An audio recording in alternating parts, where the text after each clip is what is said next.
이거 봐, 형님. 이 불이 좀 봐, 이거 봐. 오, 형님.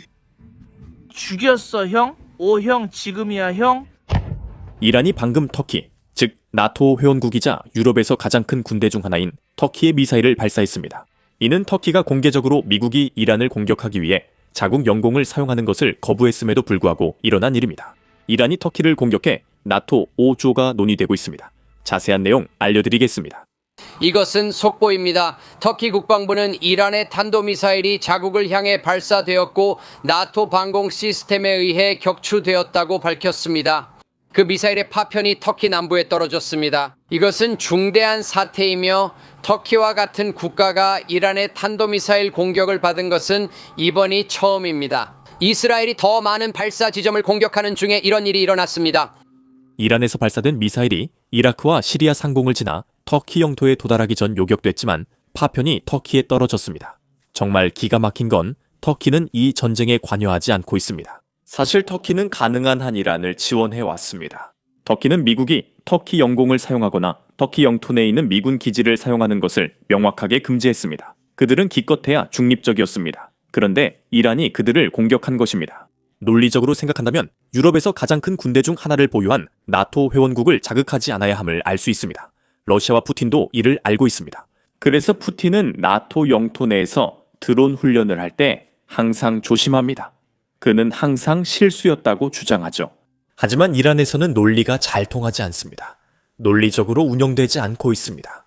보시다시피 이 모든 것은 하메네이가 12일 전쟁 후 세운 계획의 일부로 그가 죽을 때만 실행되도록 했습니다. 저는 하메네이가 죽은 뒤 이란에 무슨 일이 생기든 별로 신경 쓰지 않았던 것 같다고 느낍니다. 제게 이 계획은 내가 없으면 이란을 포함한 전 지역이 불타도 상관없다는 식으로 들립니다. 지금 이란을 이끌고 있는 지도자들은 이 계획이 이란을 파멸적인 길로 이끌고 있음에도 불구하고 이 계획을 포기할 용기가 없습니다. 그렇다면 이것이 나토에는 어떤 의미가 있을까요?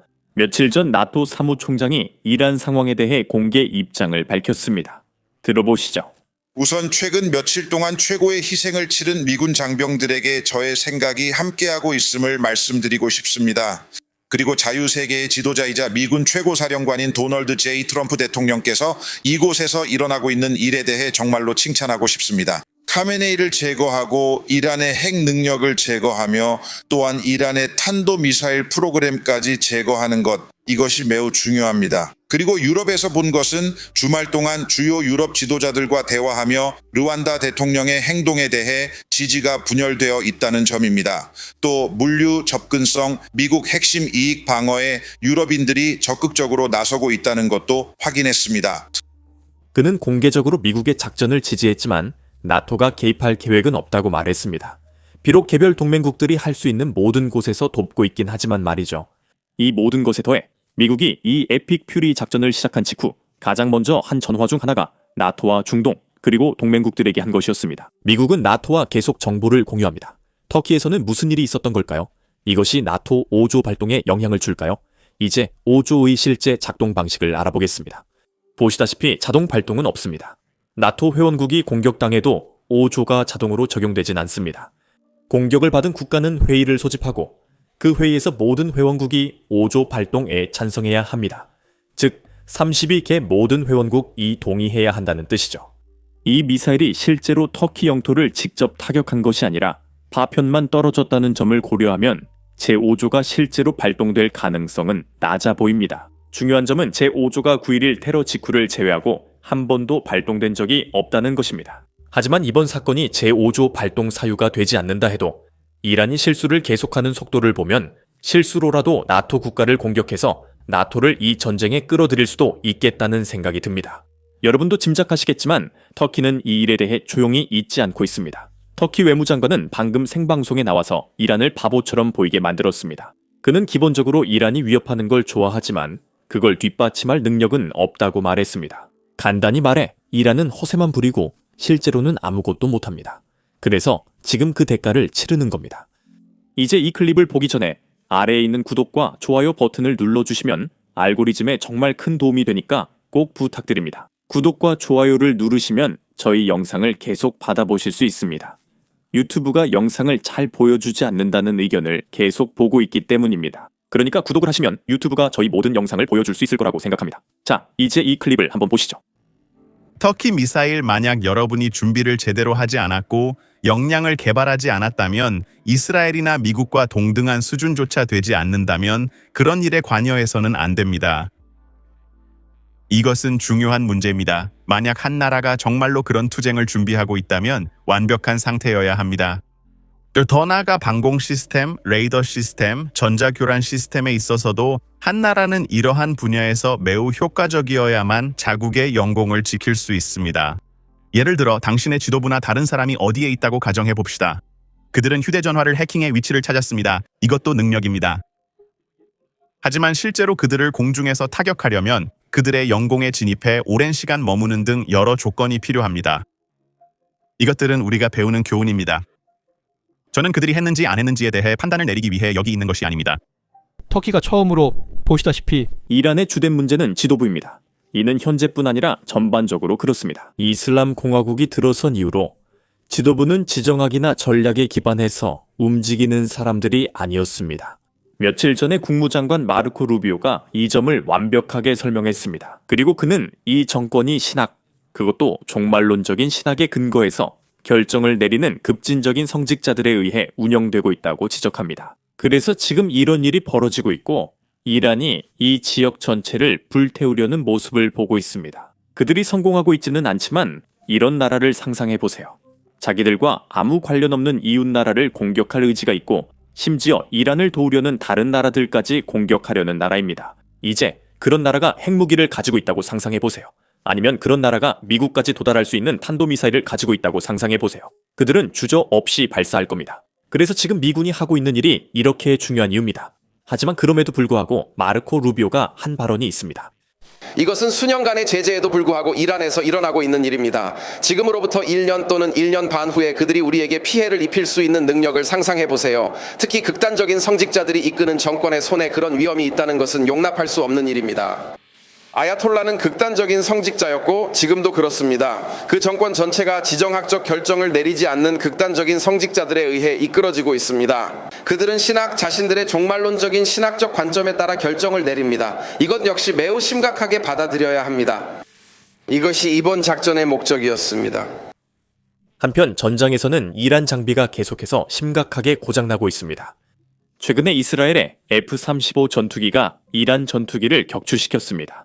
이제 잘 모르는 분들을 위해 말씀드리자면 F-35는 미국에서 제작된 전투기입니다. 하지만 이번 격추는 확실히 역사적인 사건입니다. 왜냐하면 F-35가 공중전에서 적기를 격추한 것은 이번이 처음이기 때문입니다. 그래서 이번이 첫 번째로 확인된 격추입니다. 그 이유는 꽤 간단합니다. F-35는 비교적 새로운 전투기이기 때문에 실제로 많은 공중전 경험이 없었습니다. 그리고 그뿐만 아니라 F-35가 이란에 들어갈 때마다 이란에 있는 러시아제 레이더나 중국제 레이더가 F-35를 전혀 탐지하지 못합니다. 지금까지 이란 전투기는 이 전투기를 막으려 한 적이 없어서 격추 기록이 없었습니다. 그러나 오늘 상황이 달라졌습니다. 이제 이론적인 부분에 집중하겠습니다. 아마 어떤 사람들은 이번 전쟁을 미국이 과거에 이른바 졌던 다른 전쟁들과 비교하고 있을 겁니다. 하지만 근본적인 차이가 있습니다. 이란은 친구가 없습니다. 이 부분은 앞으로 다룰 내용입니다. 그러나 이란이 러시아의 도움을 요청했을 때 사실상 누구세요? 라는 반응만 받았습니다. 실제로 아무도 이란의 도움 요청에 응답하지 않았습니다. 마찬가지로 중국도 이란을 크게 도와줄 생각이 없습니다. 그래서 이란은 장비를 대체할 방법이 없습니다. 이란은 미국이 매일 파괴하는 무기를 더는 구할 수 없습니다. 많은 사람들이 이를 잊고 있는데 빅터 데이비스 한센 교수님이 자세히 설명해 주십니다. 들어보시죠. 이란은 미사일, 드론, 비행기 등 한정된 무기만을 가지고 있고 이 무기들은 소모되어 매일 파괴되고 있으며 보충되지도 않고 있습니다. 이란에 들어갈 수도 없습니다. 이란의 무기 추가 반입을 위해 비행기로 갈 수도 없습니다. 그들은 무기가 제한적이지만 적들은 그렇지 않습니다. 그건 매우 중요합니다. 그리고 더 중요한 것은 그들의 편에서 전쟁을 끝낼 수 있는 것은 이라크 전쟁이나 아프가니스탄 전쟁과 같은 것입니다. 다시 말해서 그들은 수백 명 또는 수천 명의 미국인이나 이스라엘인을 죽여야만 대중의 반발을 일으켜 지도부가 물러나도록 강요할 수 있을 것입니다.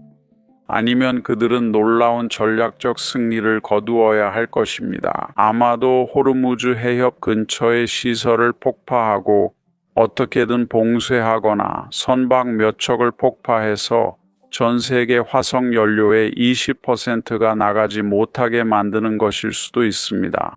그것은 가능해 보이지 않습니다. 그들에게는 그런 능력이 없는 것 같습니다. 말씀드렸듯이 매일 그들의 무기와 지도자 수가 줄어들고 있고 이를 보충할 방법이 없습니다. 그게 우리가 베트남에서 잃었던 점입니다. 중국과 러시아 정부는 국경을 넘거나 하이퐁 항구에서 보급을 해주고 있었습니다. 우리가 아프가니스탄에서 승리하지 못한 이유는 파키스탄과의 국경이 열려 있었기 때문입니다. 그것이 우리가 이라크에서 어려움을 겪은 이유입니다. 시리아가 무기를 이라크로 넘겼지만 이번은 다릅니다. 우리는 공군력을 이용해 이란으로의 출입을 차단할 수 있고 실제로 그걸 꽤 잘 해왔습니다. 한센 교수님께 한 가지 정정하고 싶습니다. 교수님은 이란의 지도자 부족을 언급하셨죠. 그 주장은 좀 문제가 있습니다. 왜냐하면 최근에 이란 국방장관이 국영 TV에 나와서 이란의 모든 직책마다 4명의 후계자가 있다고 자랑했기 때문입니다. 미국이 한 사람을 암살해도 그 자리를 대신할 사람이 3명 더 있다는 뜻인가요? 저한테는 그게 자랑처럼 들리진 않지만 어쨌든 이란에게는 큰 승리입니다. 그들은 미국이 이란 정권 전체를 대체할 수 없으므로 우리가 전쟁에서 이기고 있다고 말합니다. 한번 들어보세요. 적의 계산 착오 중 하나는 그들이 이렇게 가정했다는 것입니다. 예를 들어 이 두 번째 소모전의 첫날, 첫 시간에 말이죠. 12일간의 전쟁 이후 우리의 존경하는 이맘, 즉 이슬람 혁명의 지도자가 순교하게 되면 모든 것이 무너지고 우리는 지휘, 리더십, 그리고 방어의 연속성을 잃게 될 것이라고 생각했습니다. 하지만 우리는 12일간의 전쟁과는 반대의 결과를 보았습니다. 이 두 번째 소모전이 시작된 바로 그 순간부터 우리의 존경하는 지도자께서 더 이상 물리적으로 함께 계시지 않았음에도 불구하고 그분께서 미리 취하셨던 조치들 덕분에 군 지휘관들 사이에는 이미 3단계까지 이어지는 승계 체계가 마련되어 있었습니다. 모든 지휘관의 후임자는 미리 계획되고 지정되어 있었습니다. 그들은 이미 경험과 실전 훈련을 거쳤으며 본질적으로 현장에 있었습니다. 반면 이맘 하메네이의 지도 아래 이란 이슬람 공화국 군대 내에 구축된 시스템들은 각 부대 병력, 각 군화 지휘관들의 계획 수립이 설령 누군가가 순교하거나 복무에서 이탈하더라도 그 후임자들이 신속하고 원활하게 통합됩니다. 이제 우리가 이야기해야 할 또 다른 이란의 특징이 있습니다. 바로 거짓말입니다. 그들은 처음부터 거짓 주장을 퍼뜨려 왔습니다. 다행히도 미 중앙사령부는 그 모든 주장에 하나하나 반박하고 있습니다. 최근에 이란은 미군이 철수하고 있다고 주장했습니다. 그들은 미국 함정을 침몰시켰습니다. 어제만 해도 그들은 미국 함정을 파괴했다고 주장했으니 이게 긍정적인 추세라고 할 수 있겠네요. 이제는 그냥 구축함이라고 하지만 그들은 또한 미국 함정을 파괴했다고 주장하고 100명의 미군을 죽였다고도 주장합니다. 하지만 이 주장들은 모두 거짓입니다. 증거를 요구하면 그들은 AI로 만든 이미지와 영상을 제공합니다. 잠시 후에 여러분께 보여드리겠습니다. 하지만 현실은 미군이 이란 영공 깊숙이까지 공습을 확대하고 있다는 것입니다. 미국은 20척이 넘는 이란 선박을 침몰시켰고 실제로 오만만, 호르무즈 해협, 아라비아만에는 남아있는 이란 선박이 없습니다. 게다가 지난 4일 동안 이란의 드론과 미사일 발사도 크게 줄어들었습니다. 이란이 이 전쟁에서 이기고 있는 것 같지는 않지만 그럼에도 불구하고 이란 내 AI 콘텐츠는 다시 부상하고 있는 것 같습니다. 이제 이란이 만들어내고 있는 AI 관련 자료를 간단히 보여드리겠습니다. 한번 보세요. 사실이 아닙니다.